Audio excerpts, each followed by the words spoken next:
어떤 똑똑한 과학자들이 하나님을 찾아와서 도전장을 내밀었습니다. 하나님, 지금 AI 시대 아닙니까? 저희도 이제 사람을 창조할 수 있습니다. 만들 수 있습니다. 하나님과 우리 가운데 누가 더 인간을 잘 만드는가 한번 시험을 해보는 게 어떻겠습니까? 그래? 그럼 좋다. 태초에 내가 아담을 만들었던 방법대로 흙을 사용해서 한번 만들어 보거라. 그러자 과학자들이 자신 있게 바깥에 나가더니 땅에 흙을 한 줌 딱 집어들었습니다. 그러자 하나님께서 잠깐! 그 흙은 말이야 너희들이 직접 퍼온 흙으로 해야 된다. 그것은 내 흙이거든. 일부 때는 상당히 많이 웃으시던데 약간 수준이 있는 유머가 되겠습니다. 여러분 한번 이런 고민해 본 적이 있습니까? 고민하기라기보다 그냥 생각을 해보신 적이 있습니까? 전 세계 현재 나라의 국적을 가지고 있는 나라는 237개국입니다. 도대체 나라와 나라 사이의 국경은 도대체 누가 처음에 정한 것일까? 그리고 각 민족은 어떻게 해서 자기 땅이라고 이렇게 딱 고집스럽게 이야기하고 있는 것일까? 어떻게 많은 사람들이 이렇게 흩어져서 인종이 되었는가? 이런 생각을 해본 적이 있습니까? 사실 이것은 그냥 우리가 너무나 당연하게 받아들이고 있기 때문에 그냥 아무렇지 않게 생각을 하고 삽니다. 하지만 여러분 항상 출처가 있어야 됩니다. 근거가 있어야 됩니다. 여러분 모든 사람이 어떻게 출발이 되었느냐? 꼭 각 나라의 국경은 누가 정했느냐? 세상의 어떤 경전도 철학도 또는 어떠한 그 학문도 이렇게 정해주는 게 없습니다. 근데 오직 성경에서는 그 근거를 밝히고 있습니다. 근거를 어떻게 밝히고 있느냐? 먼저 첫째는요, 모든 족속을 한 혈통으로 만드셨다라는 근거, 혈통의 근거를 밝히고 있습니다. 사도행전 17장 26절을 같이 한번 다시 읽어보겠습니다. 읽어봅니다. 인류의 모든 족속을 한 혈통으로 만드사 온 땅에 거하게 하시고 저의 연대를 정하시며 거주의 경계를 하나셨으니. 여러분 우리 모든 인류는요 한 혈통이라고 하는 것입니다. 이거는요 아담과 하를 통해서 인류가 시작되었습니다.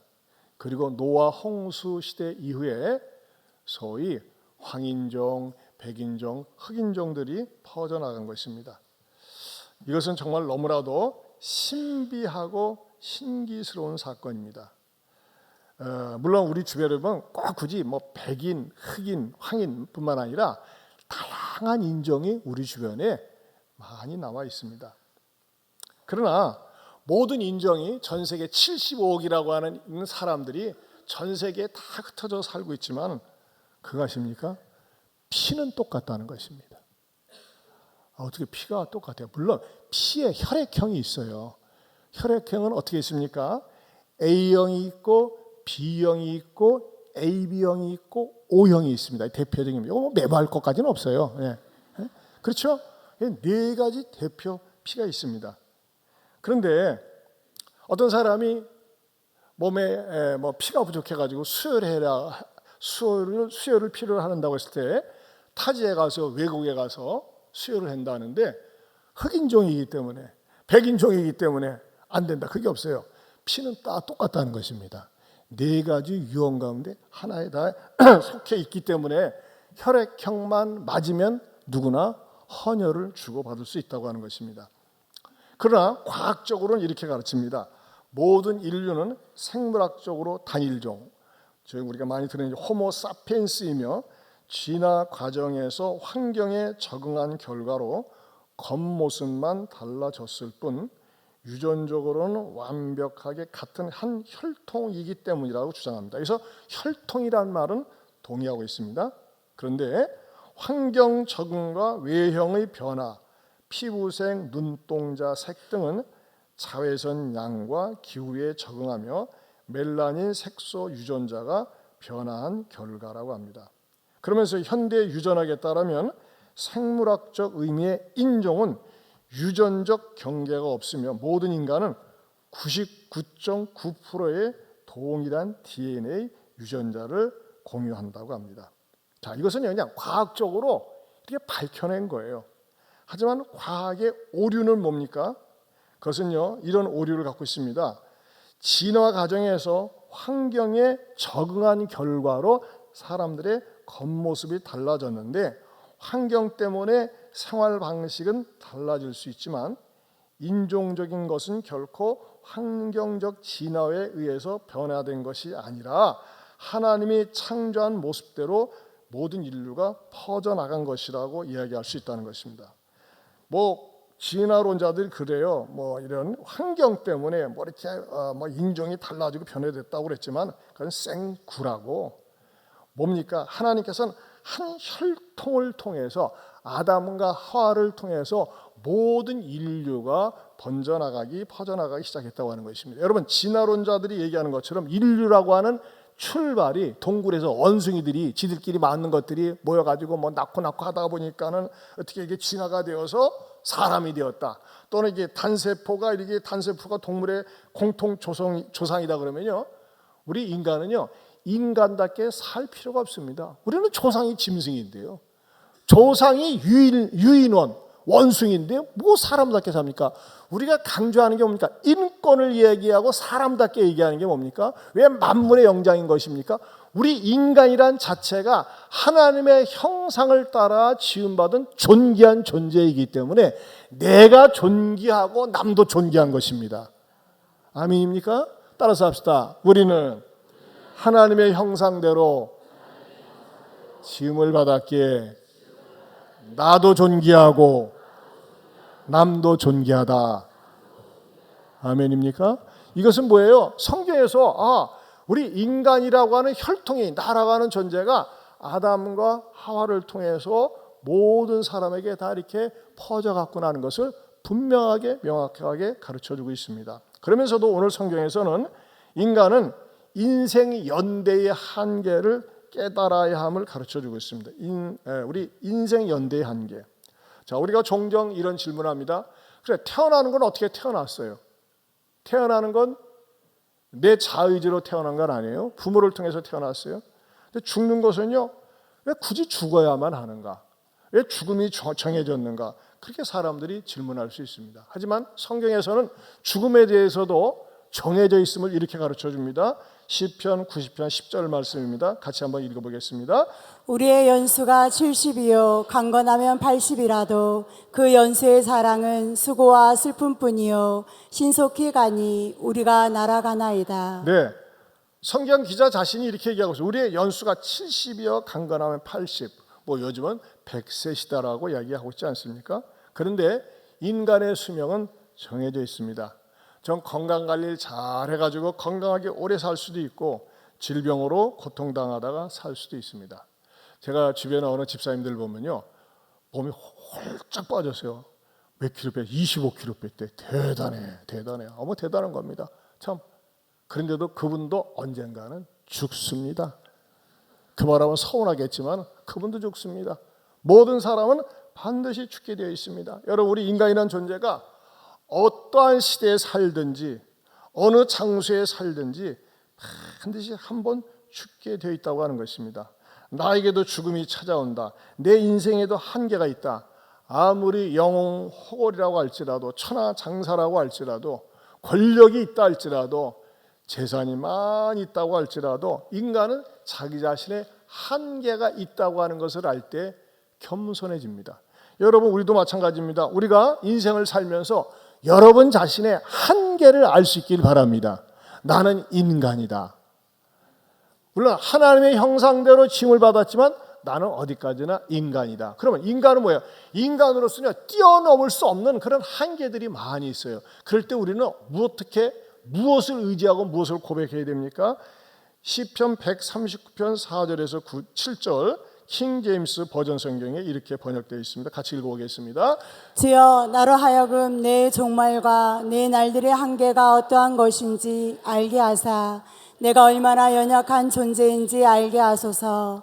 보소서, 주께서 내 날들을 한 뼘만큼 되게 하셨사오니 내 시대가 주 앞에는 없는 것 같사오며 참으로 모든 사람은 최선의 상태에서도 헛될 뿐이니이다.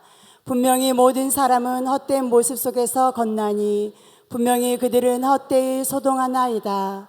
그가 재물을 쌓으나 누가 그것을 거둘는지 알지 못하나이다 하였도다.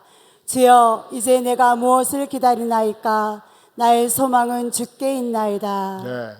따라서 나의 소망은 주께 있나이다. 어떤 사람들이 매일매일의 삶을 가치 있게 보람 있게 살까요?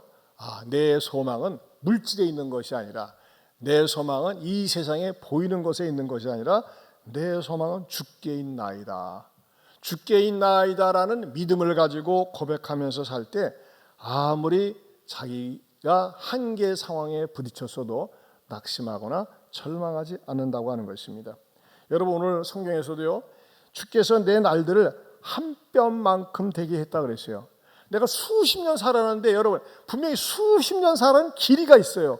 근데 그걸 갖다가 한번 계산해 보려니까 한 뼘밖에 안 된다는 거예요. 그렇죠? 몇십 년 살았는데 가만 놔보세요. 손바닥에 한 뼘밖에 안 된다는 거예요. 결국 우리 인생이란 존재가 때로는 덧없고 때로는 별 볼 일 없는 것 같아요. 그러나 이런 허무적인 생각에 빠지는 것이 아니라 우리가 우리의 소망을 주님께 둘 때 우리는 힘있게 능력 있게 살 수 있다고 하는 것입니다. 그런 의미에서 저는 종종 이전에 굉장히 인생에 허무한 감정이 들고 연약함과 한계 느낄 때 292장을 참 많이 불렀습니다. 292장의 가사에 보면 주 없이 살 수 없네 나 혼자 못 서리. 우리 한번 같이 불러보겠습니다.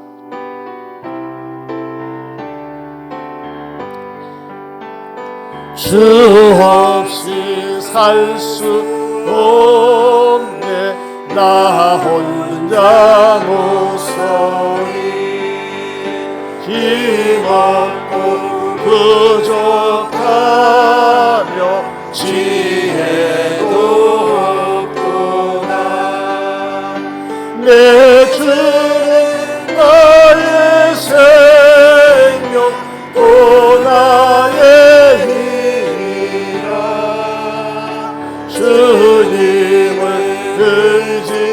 의지하여 지혜를 얻으리. 다시 한번. 주 없이 살 수 없네 나 혼자 못 서리. 힘없고 부족하며 지혜도 없구나.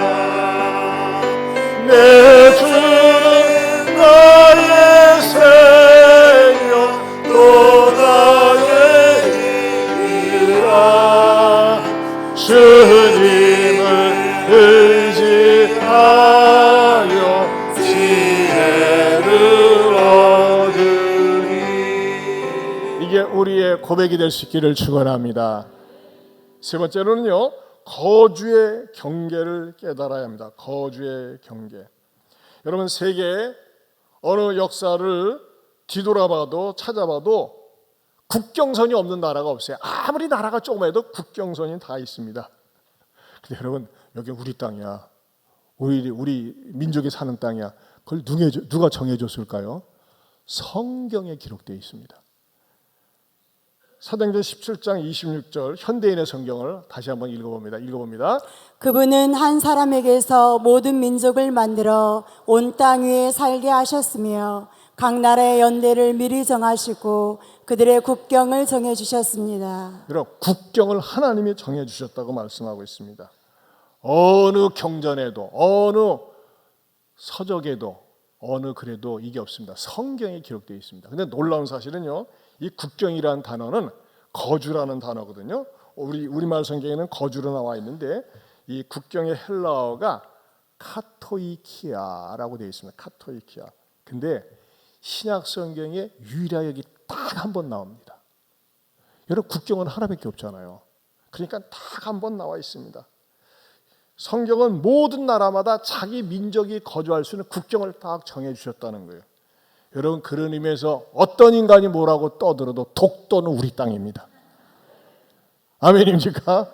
독도는 우리 땅이에요. 독도는. 자, 그런데 하나님께서는요, 모든 나라 모든 민족들이 자기가 거주할 땅의 경계, 국경을 정해 주셨을 뿐만 아니라 우리들이 살고 있는 이 세상에서요, 자연 질서마저도, 사계절마저도 하나님께서 순리적으로 운행하도록 경계선을 정해 주셨다고 하는 것입니다.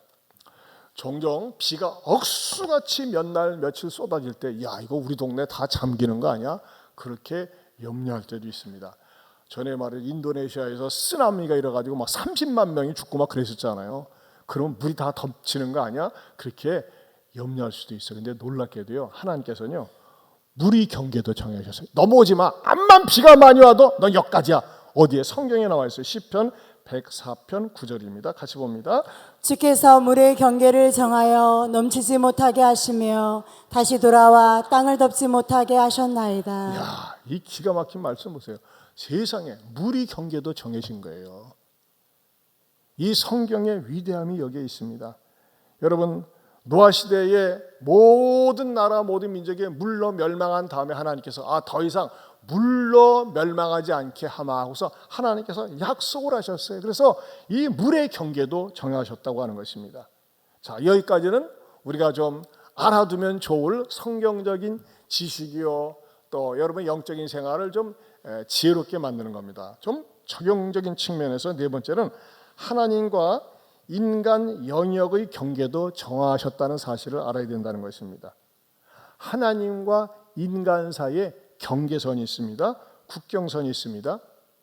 하나님께서 모든 인류의 조상을 아담과 하와로 한 혈통으로 만든 다음에 하나님은 행복하게 살 수 있도록 에덴 동산을 마련해 놓으셨습니다. 그러나 아담과 하와가 불순종하면서 하나님과 사람 사이에 경계선이 무너졌습니다. 그러면서 비극이 시작된 겁니다. 그 경계선이 무엇이었습니까? 창세기 2장 15절에서 17절 말씀 같이 읽어보겠습니다.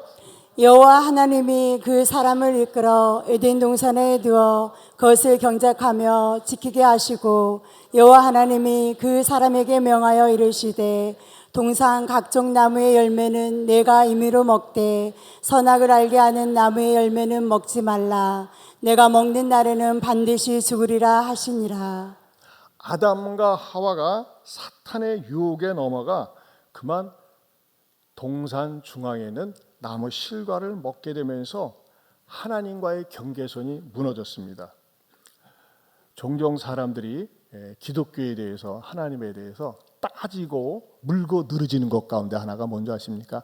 하나님이 좀 쪼잔하다, 째째하다. 아니 그 나무 실과 하나 따먹은 거 가지고 에덴 동산에서 내쫓고 평생토록 죽는다고 그러고, 야, 너무 잔인하지 않느냐? 그렇게 물고 늘어집니다. 물고 늘어져. 그래 여러분, 아담과 하와가 하나님이 따먹지 말라고 한 선악과를 왜 따먹었는지 아세요? 그냥 따먹은 게 아니에요.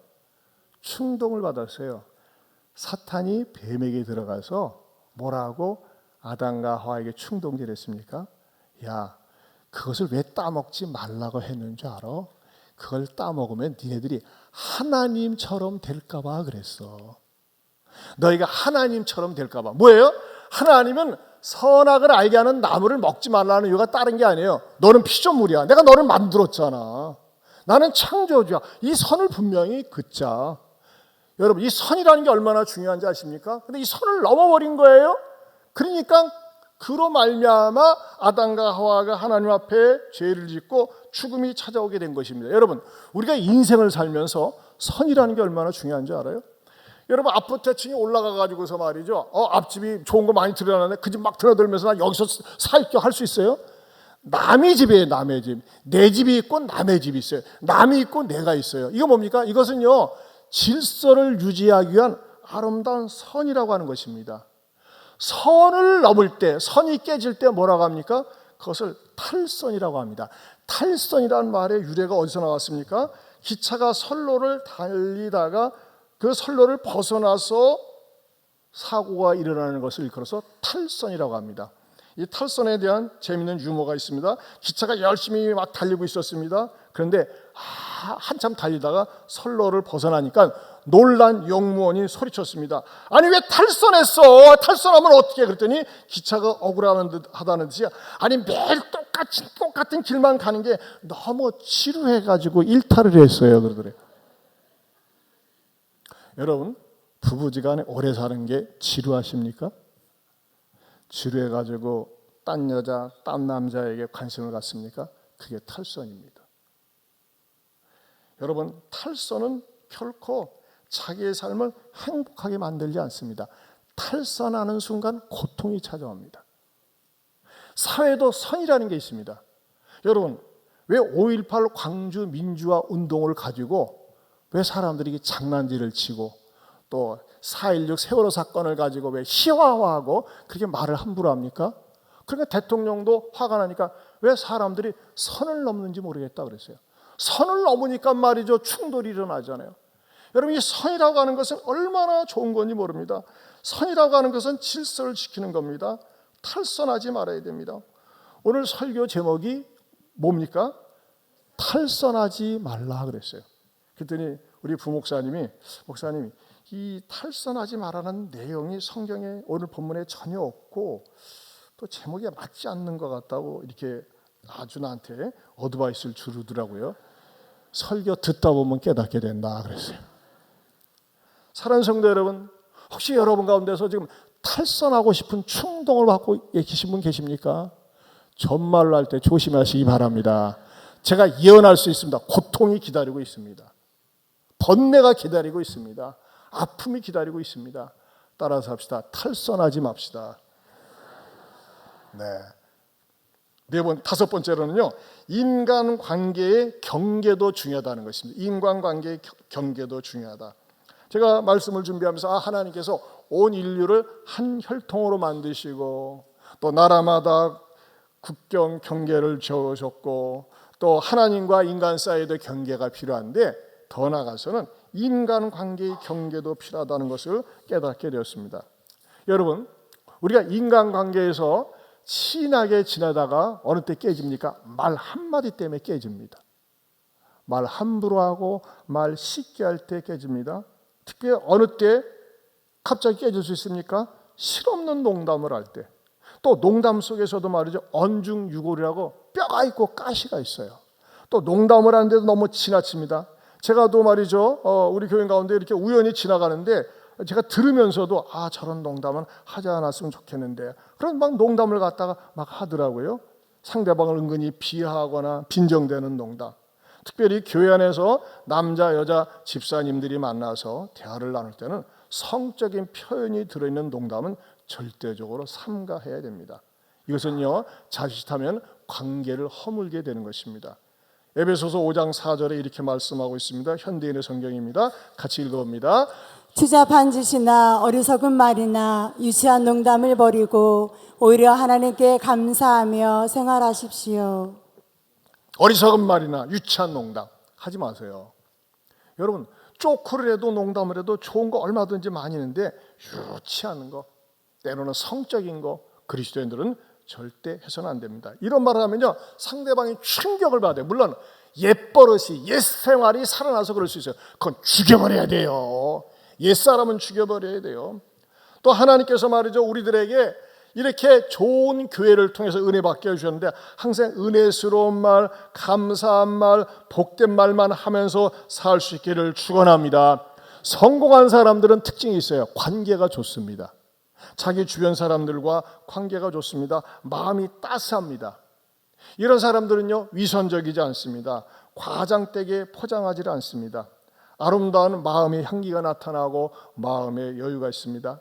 여러분, 여러분의 관계를 갖다가 행복하게 하는 3방문, 관계적 성공과 행복을 주는 3방문을 한번 설명해 드리고 싶어요. 자, 첫 번째는 뭐냐? 입의 방문입니다. 입의 방문은 격려와 칭찬을 해서 상대방의 마음을 부드럽게 하고 용기를 줍니다. 적느라고 안 들어옵니다. 적지 마시고 유튜브를 또 한번 꼭 들으시고 구독과 좋아요까지 마저 눌러주시기 바랍니다. 여러분 입은요 말하라고 준 거예요. 근데 말을 해도 무슨 말을 해야 돼? 좋은 말을 해야 돼요. 저는요 여기 본당 뒤에 앉아가지고 우리 삼부 때는 주로 찬양으로 드리지 않습니까? 앉아서 본의 아니게 여러분들이 이렇게 표정도 봐요. 근데 어떤 분들은요, 죽으면 죽었지 입을 안 여는 분이 있어요. 여러분, 그래도 평생 입 안 열리면 어떡하려고 그래요? 어떤 사람은요, 태어나서부터 입이 열리지 않는 분도 있어요. 농아라고 하잖아요.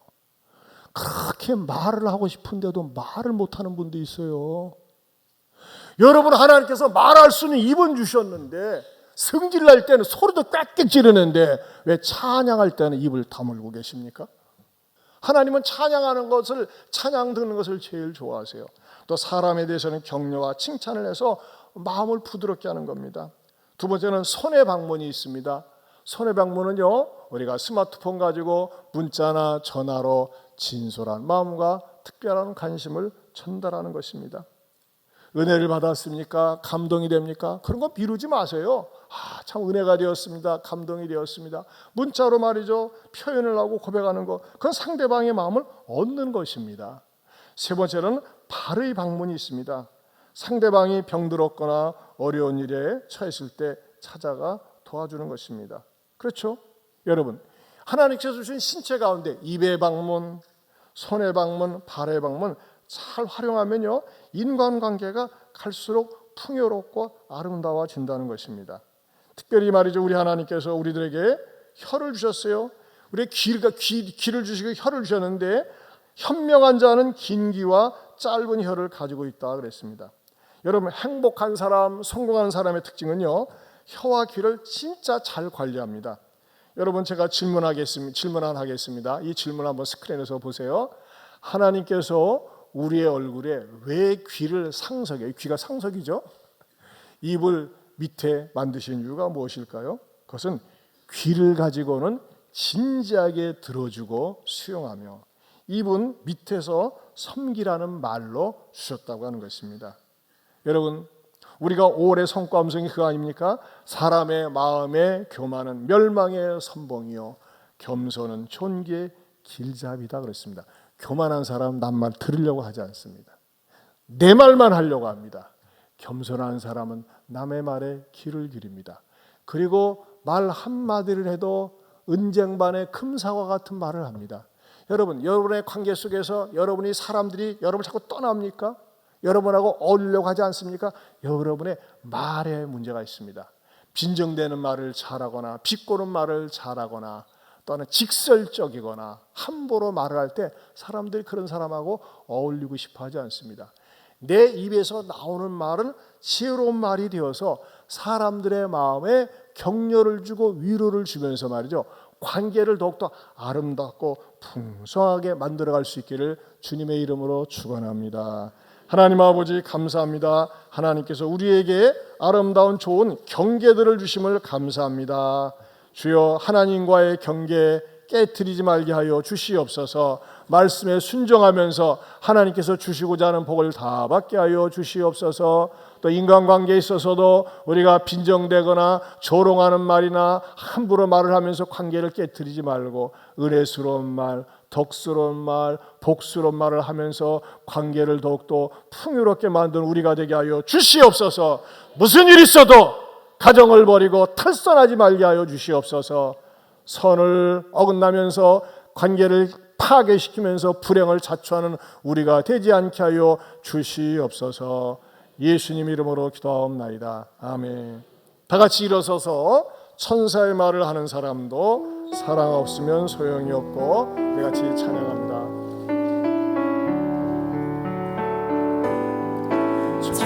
천사의 말을 하는 사람도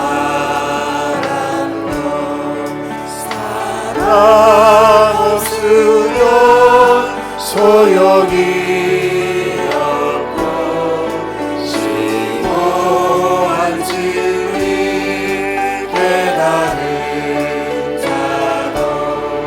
울리는 징과 강례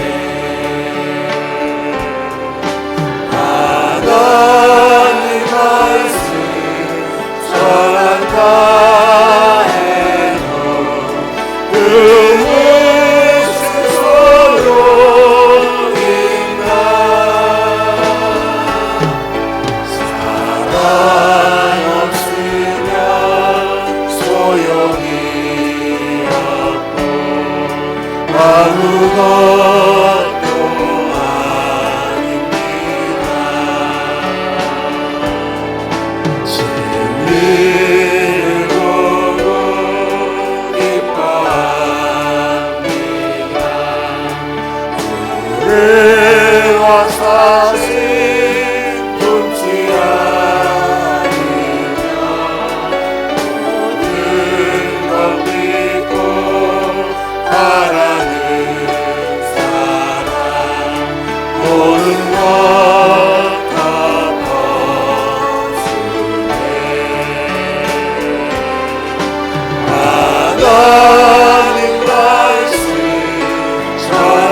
사랑하는 성도 여러분, 오늘 말씀을 들으면서 뭐가 깨달아지십니까? 찔리십니까? 혹시 여러분 가운데 탈선의 위기에 있는 분은 안 계십니까? 회개해야 됩니다. 생각을 다시 접어야 됩니다. 탈선해서는 안 됩니다. 탈선하면 순간적으로는 짜릿하고 재밌는 것 같지만 고통이 기다리고 있습니다. 가족에 고통을 줍니다. 자신에게 고통을 줍니다. 여러분, 여러분의 관계를 아름답게 하기를 원합니까? 경계선을, 인간관계의 경계선을 잘 지키세요. 존중히 여기고 축복하고 사랑하고 그렇게 살아야 됩니다.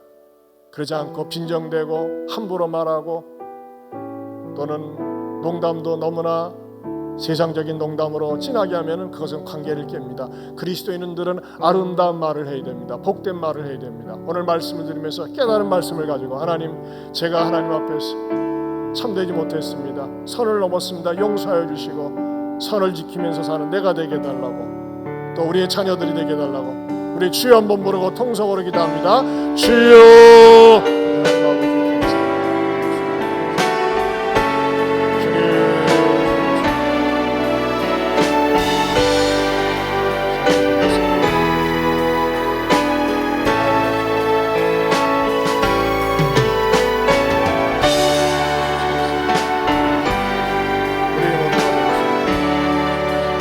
털썩하지 않고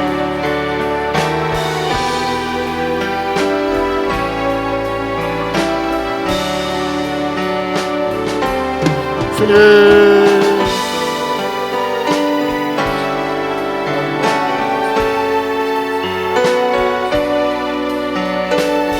하나님 아버지 감사합니다.